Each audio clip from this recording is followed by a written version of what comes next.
I'm not really sure if I'm a hat guy. I had a kind of lengthy discussion with the guy at the hat store, and we kind of came to the consensus that a hat guy is basically a guy who's wearing a hat. Does that sound right? Hi, I'm Adrian for ProductionCrate.com, and today we're going to be doing the Nightcrawler Teleportation effect. And as you're going to see in the upcoming bumper, spoiler alert, we're going to extend this into a X-Men series, but it's not totally planned out all the way yet. So what I need you to do is go down in the comments and tell me who your favorite X-Men character is. And if we use your suggestion, we'll be crediting you in the video. And here's a tutorial.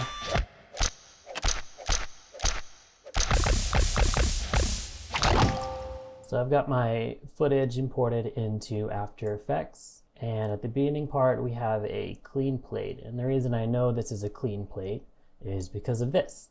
Clean plate. Thank you, Chris, that was very helpful. I'm actually going to chop it down to one frame before our actor enters the frame, and we're going to use that as our clean plate.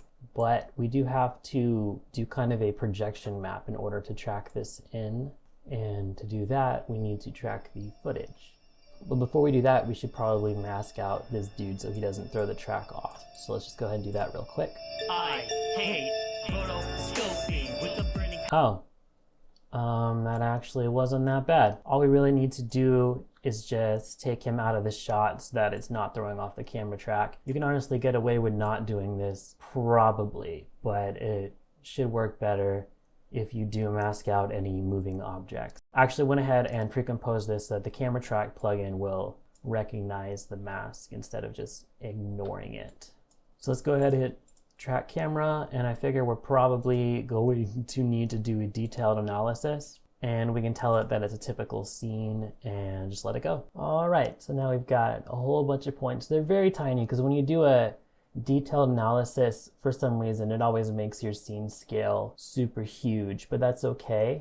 So I'm not seeing a lot of points on this wall back here, but that's to be expected because it's a white wall and the footage is a little bit bright over here, so we're just gonna have to make do. We do have a lot of points here on this bush, which is not exactly flat, but we might be able to approximate the position of that wall. Notice on these stairs, our target is not looking straight, so those just aren't great points to use. Cactus, that just won't make any sense at all. So let's start with the floor though, because we have a lot of points here, and just kind of selecting all of them like I am here is not usually advisable. You normally want to pick some good points, but I'm guessing that none of these points are actually perfect because this is grass and it's going in all different directions. So an average might be exactly what we need. So let's go ahead and create a solid right there and a camera as well. And we're going to want to scale this solid up to cover our whole ground. And also I'm going to go back into this and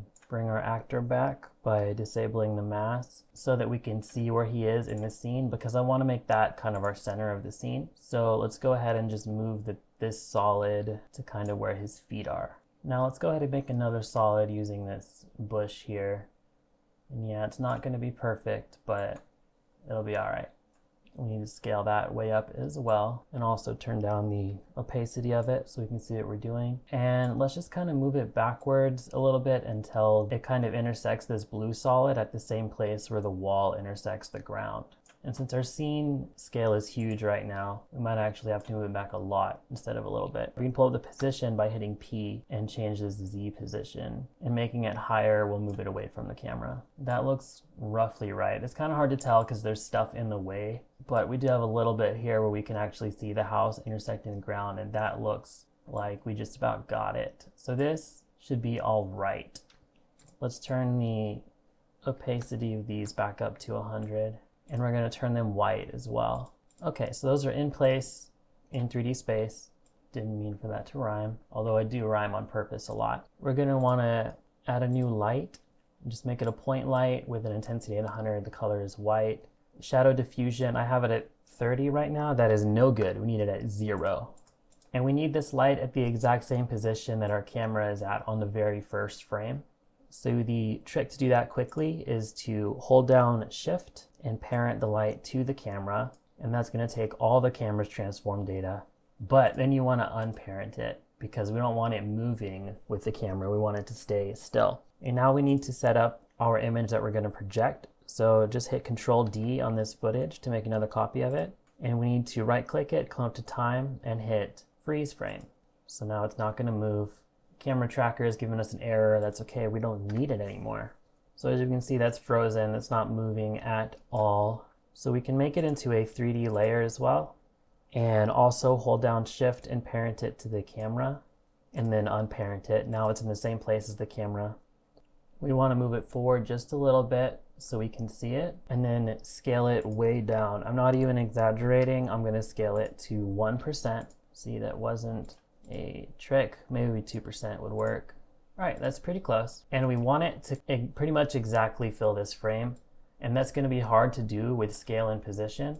So a trick to make it easier is add a corner pin effect. Actually, I'm going to use the power pin because that's the updated version of the corner pin, but we're all just used to using the corner pin. This is better for some reason. I don't know what it is. But let's go ahead and just move all these corners to be exactly the shape of the composition. Just zoom in real close and we can eyeball it, but you want to get it as close as you can to having these exactly in the corners. When you're zoomed in this close, it's easy. Any errors you're gonna get are gonna be way smaller than 1 pixel, so not a problem. Okay, so now that is the exact right size and shape. So we need to go into the material options of it, and we're going to set cast shadows option to only, which you can't get to by dragging for some reason, but if you just click on it, you can see on, off, and only. And then we will turn off accept shadows and make sure our light transition is at 100%. And you can't see what that's doing now, but if we turn these solids back on, you'll see that it's projecting onto the solids. But you know, this one's really dark and this one's kind of dark, just like my past. And we can go ahead and correct that by going into the material options on those and turning accept lights off, but accept shadows needs to stay on. And now you'll see that we have a camera projection. So now I'm going to grab everything that's 3D, the camera, both the track solids, the light, and the slide thing we're projecting, and just go ahead and pre-compose those, moving all the attributes. We can call this clean plate. Cool. And now you'll see our first frame is exactly the same. But if we go through to a part of our footage where we have this dude here, and we turn this back on, cool, you see that we have a clean plate. It is not perfect. The fence is 10 kinds of messed up because we did not make geometry for it. And that doesn't matter because we're not using that part of the clean plate anyway. Same problem with this garden thing here. It's just distorted. The back wall is less than perfect. It looks like it's too far back. We can fix that.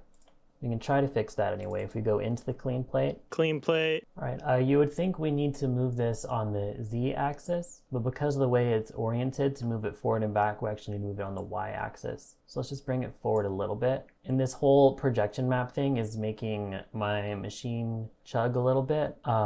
It's because I'm working in 4K. So just be aware of that. I'm going to be editing that out, but it has been happening. So that's a little bit better. You just bring it forward a little bit more.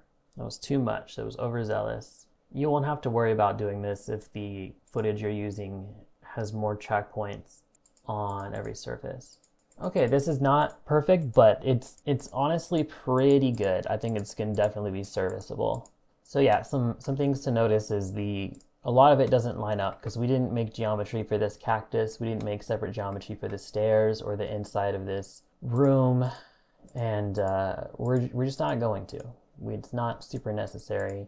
This will work. So this part of the clean plate is messed up. Another thing to notice is it's going to be slightly blurry, just a little bit. And that's because since it was more zoomed out when we made this clean plate, the image we're projecting is technically lower res. And I think the power pin effect might degrade it a little bit too, but the corner pin I think is worse. So something else to notice is that it's just going to be a little bit less sharp, which is again not a problem for me because I'm working in 4K, but maybe something for you to consider. So what we need to do now is go to the point in this footage. First, I'm going to trim off the beginning of it to where we want this to actually start, because I don't want this footage is just laying on the ground. I want to wait till he does his sweet move, which is here.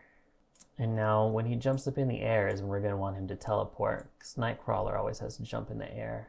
And we're going to wait till he's at the highest point in his jump, because what is the purpose of doing a super athletic jump like this if we're not going to show it? Wait, hold on. Is that a ProductionCrate t-shirt? You sly dog. I don't know this dude, but my understanding is that every time he goes outside, people buy him free drinks and give him their phone numbers. And I'm pretty sure it's because he always wears this ProductionCrate t-shirt. Certainly works when I do it. I got you this drink I got for free for you. Oh, thanks. Why you gasping? Phone number. Huh? Phone number. Oh yeah. Here's my number I wrote down for you. Hey Adrian. I'm supposed to be a girl. How come I got a mustache? So here's about where we're going to want this clean plate to start. So I'm going to hit Alt in the open bracket to trim our layer to there. And I want to grab the linear wipe. How do you spell linear? First try. Put on that linear wipe effect. And let's change the transition completion to 50 for now so we can see what we're doing. And set the angle to an angle that kind of makes sense. And we're just going to make this guy teleport over the course of a few frames instead of disappearing all at once. Because just in my opinion, that looks a little bit better. We actually need this effect on the clean plate, not on the footage itself. So we're going to feather that out and then set a keyframe for the transition completion and move it to where you can see all of his feet. If you hate feet, I apologize for this video, but Nightcrawler doesn't wear shoes.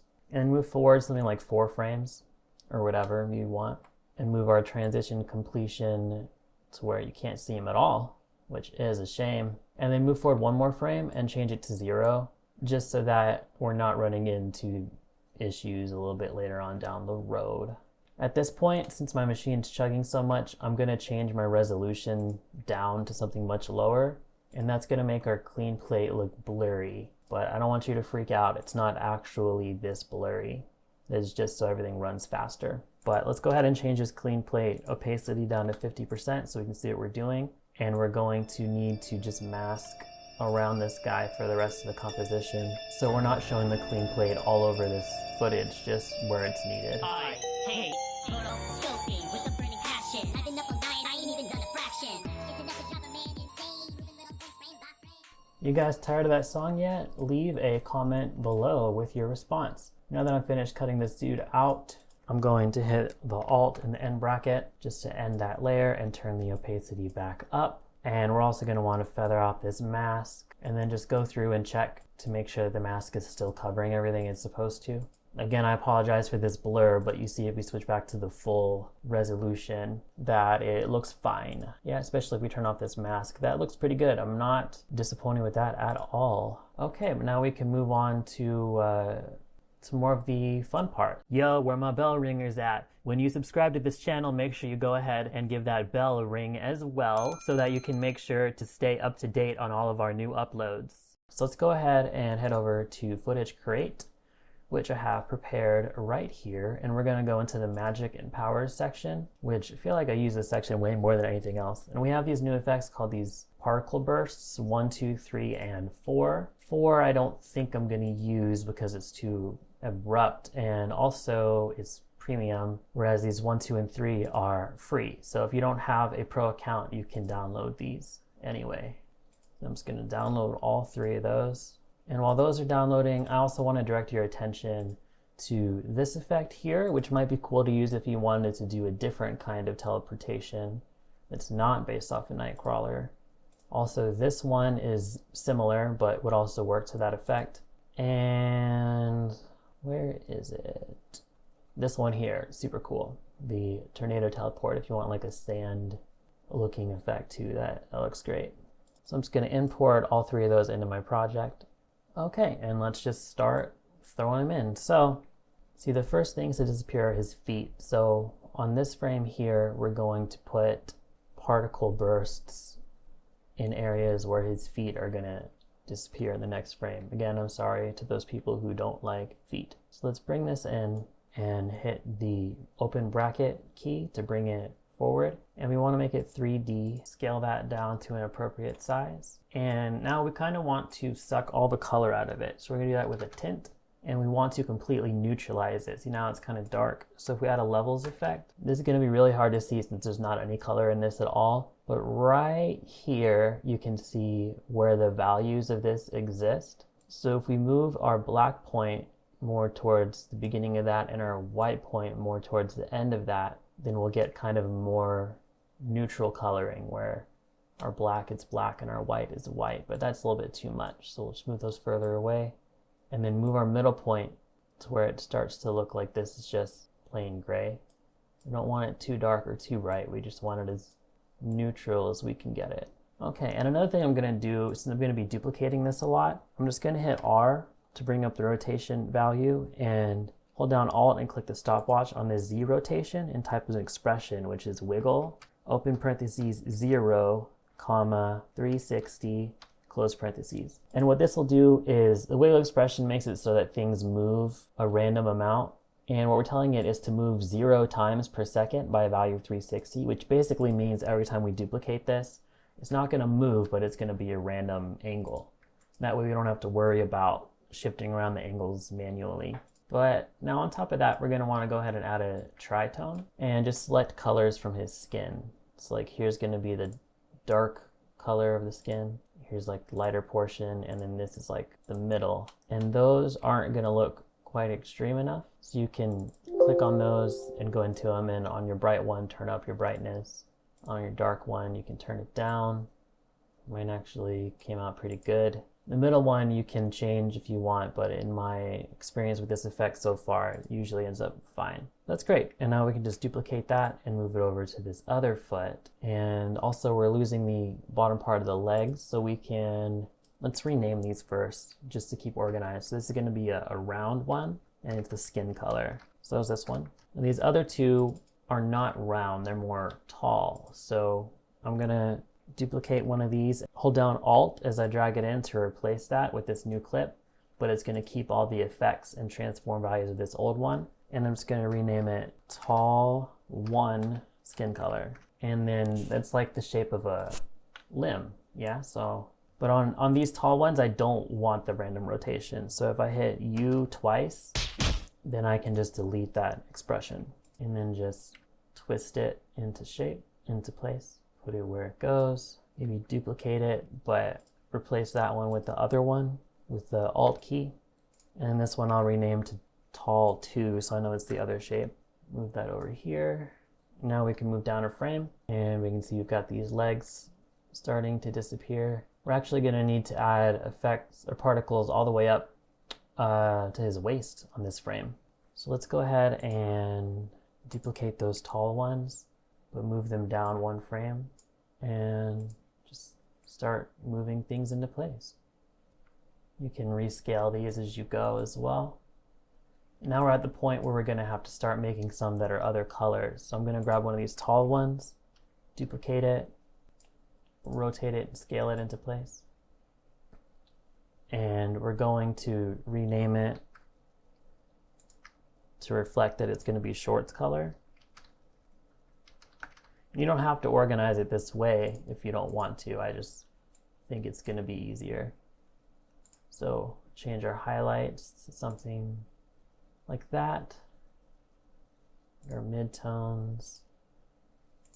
And this is why it's cool to use the color picker, because as you can see, these colors we've chosen here, like this isn't really blue, this is more of a brown, but it is the correct color, and I wouldn't have guessed this. I am going to make it a little bit darker. And the highlight, I think, looks the same as my midtones really, so I'm just going to make that brighter. Move it into position. I'm going to scale one of these up really large because this is where the bulk of his body mass is, so I want, when it explodes out, I want that one to be bigger.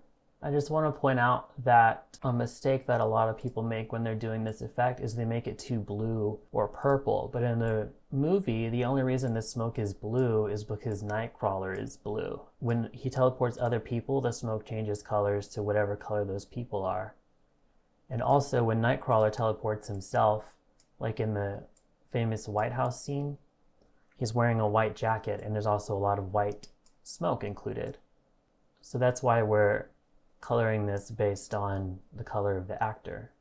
Here's where we are so far. I think it is looking pretty great. I'm actually going to just turn all of these particle effects off for a second because I want to make one special one, which I'm going to put at this point in time. Just duplicate one of the skin color ones, bring it up to the top of the layer stack. I'm going to put an adjustment layer in between this one and all the other ones so that it is guaranteed to render on top, because adding that in that adjustment layer breaks the 3D order of things because it's a 2D layer. So these two don't exist. This doesn't exist in the same 3D space as all the other ones, which sometimes will screw you up. This time it's what I want. And I'm gonna get rid of all the effects on it in favor of a 4-color gradient. I'm gonna drop that on and then grab my points and bring them really close together. And the last two I'm gonna put in pretty much the exact same spot and turn my blend way down. I'm also going to hit U twice. Sorry, I keep doing that. And get rid of the expression so that this won't randomly rotate. Now I'm just gonna move out of the way so I can see what I'm doing. And I'm going to change these colors to the color of this ProductionCrate logo. This would be a cool thing to do if your character is like a superhero or something that has an insignia on their chest. Just make sure that that's included in your effect. All right, cool. So just a tiny colorful touch there. Turn all these things back on. And we could end it here, and in fact I will. Just kidding. I want to add a little more to this, and what I want to go ahead and do is go back to the website and go into the dust and smoke section. There's a lot of good stuff in here that you could use if you want to do the same thing but with a different look. But I want to go for these powder bursts, and I think this will add a little something because they're real. So they'll add a sense of realism in my opinion. So I'm just going to download those, bring them in, and I'm going to kind of cheat this a little bit. I'm going to grab everything that's not the Clean plate. the original footage, pre-compose all of it, call it like teleport comp. And then if I duplicate that teleport comp, I can open it up and I can bring those powder bursts into my project. And since these are in here in kind of a random order, it doesn't really matter which ones are which. So I'm just going to grab roughly a third of them and hold down Alt to replace them with the first powder burst, and grab roughly another third, hold down Alt to replace them with the second powder burst, and then another one, replace those with the third powder burst. And then I can bring Teleport Comp 2 into my main composition here. And it's pretty dark, so let's just go ahead and add a exposure effect. Bring down the exposure to make it match better with our other elements. And there we go. That was super hacky and kind of cheating, but it got us what we wanted. Guys, if you're using FootageCrate or SoundsCrate assets in your work, we would love to see it. You can contact us through the comments or Facebook or Twitter or Instagram or any of those trendy sites you young whippersnappers are using, and we'll be happy to share it with the rest of the community, and then everyone will probably think you're really cool, and they will be right. And if you like this video, give it a thumbs up, and if you didn't like it, give it a thumbs up also. Trust us, we'll know the difference. And you can always swing by the website to get all sorts of goodies, including every effects asset used in this tutorial or in any of our other tutorials. And that's going to be it from us today. As always, your viewership is appreciated, and we look forward to seeing you next time. Bye!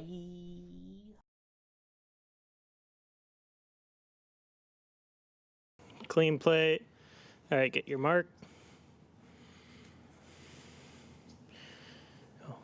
And action.